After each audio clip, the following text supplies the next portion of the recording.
গাজায় যুদ্ধবিরতির মার্কিন প্রস্তাবে কিছু সংশোধনী সহ আনুষ্ঠানিক জবাব দিল হামাস।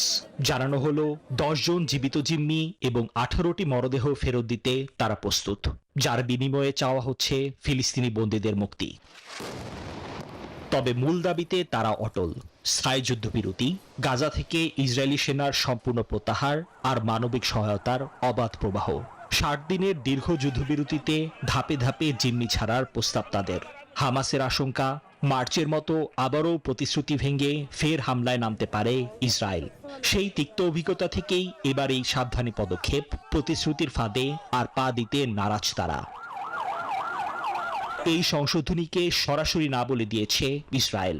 দেশটির প্রতিরক্ষা মন্ত্রী দিয়েছেন হামাসকে সম্পূর্ণ ধ্বংসের হুমকি। মার্কিন বিশেষ দূত স্টিভ উইটকফও একে অগ্রহণযোগ্য বলে অভিহিত করেছেন, যা শান্তির আশাকে ঠেলে দিচ্ছে আরও দূরে। এরই মধ্যে গাজা থেকে দক্ষিণ ইসরায়েলে রকেট হামলার খবরও এসেছে। অন্যদিকে ইসরায়েল জুড়ে যুদ্ধবিরতি ও জিম্মিদের মুক্তির দাবিতে বিক্ষোভ চলছেই। জিম্মিদের পরিবারগুলোর একটাই আকুতি, এখনই চুক্তির উপযুক্ত সময়।